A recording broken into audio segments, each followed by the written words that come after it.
Keir Starmer, the Labour leader who once promised to bring integrity back to politics, is now facing intense scrutiny over a string of controversies. From enjoying free tickets to Arsenal matches to proposing a strict smoking ban, his actions are raising eyebrows across the UK. What is really going on behind the scenes? Has the man of the people become too comfortable in his position of power? We're about to dive into the details, but before we get started, make sure to hit the like button and subscribe for more juicy political updates. It all began when GB News host Andrew Pearce shared details about a candid exchange he had with Starmer during the Labour Party's annual conference. As Starmer's leadership is called into question, Reform UK's Anne Widdecombe is sounding the alarm about his growing authoritarian streak. Will Starmer be able to defend his actions, or is this the beginning of his downfall? At the Labour Party's annual conference in Liverpool, political commentator Andrew Pearce had an unexpected run-in with none other than Prime Minister Keir Starmer. As Starmer made his way through the hotel lobby, flanked by security, Pearce recalled a surprising encounter where the Prime Minister greeted him with a casual, "Hey, Tory boy," and immediately launched into a conversation.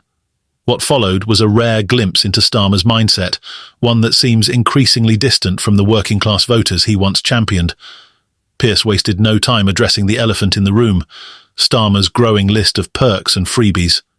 In particular, his penchant for enjoying lavish corporate hospitality at Arsenal football matches has become a lightning rod for criticism. A long-time season ticket holder at the Emirates Stadium, Starmer has reportedly accepted thousands of pounds worth of tickets and luxury seating from the Premier League team and other clubs. With Britain struggling to make ends meet in a cost-of-living crisis, the optics of a Prime Minister accepting corporate perks haven't gone unnoticed. Defending his actions, Starmer argued that accepting these hospitality tickets was a matter of security. According to him, sitting in his usual seat would pose too much of a risk, and it would cost the taxpayer even more to ensure his safety in a less secure environment. "It's the sensible choice," he told reporters, claiming he would rather be in the stands with the rest of the fans, but the corporate box offers the security needed for someone in his position. This explanation didn't sit well with many. Social media was flooded with angry comments from Labour supporters and critics alike. "While we're out here struggling to pay our bills, Starmer's enjoying VIP treatment at football matches," one Twitter user posted. Another commented, "He's lost touch with reality. The man who's supposed to represent us is living in luxury." The controversy deepened when it was revealed that Starmer's wife, Victoria, had also received gifts, clothing items from a Labour donor. Although the gifts were declared, it added fuel to the fire for those already questioning Starmer's priorities and judgment. His connection to high society circles and corporate elites has started to look a lot less like someone fighting for the working class and more like another politician benefiting from his position of power. In his conversation with Pearce, Starmer swiftly changed the subject from politics to football, discussing Arsenal's match against Manchester City. While the Prime Minister seemed eager to dodge the tough questions, Pearce remained focused on what many see as a growing problem. A Labour leader who is increasingly distant from the people he claims to represent. But it isn't just the freebies and football that have Starmer under fire. His latest policy proposal, a sweeping smoking ban in public spaces, has sparked outrage across the political spectrum. Alongside the controversy over Starmer's personal perks, his government is facing a growing backlash over plans to introduce a nationwide smoking ban in public spaces, including outside pubs and sports venues. This move has prompted concern from critics like Anne Widdecombe, the Reform UK spokesperson, who warned of Starmer's authoritarian instincts. During an appearance on GB News, Widdecombe expressed deep concern over the Prime Minister's growing power, especially given Labour's overwhelming majority in Parliament. Labour's landslide victory in the last election gave them a 158-seat majority, handing Starmer almost unchecked control over the political landscape. Widdecombe cautioned that this level of dominance could lead to serious overreach. "Any government with that size of a majority is dangerous," she said. "He can effectively do what he likes." Starmer's proposal to ban smoking in public areas, particularly outside pubs, has been one of the most hotly debated policies in recent weeks.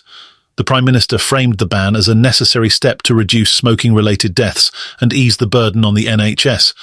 He cited figures suggesting that over 80,000 people die each year from smoking, calling it a preventable death that requires government intervention. Speaking during a visit to Paris, where he attended the Paralympics opening ceremony, Starmer defended the proposed ban. "We have to relieve the burden on the NHS, and that means moving towards a preventative model when it comes to health."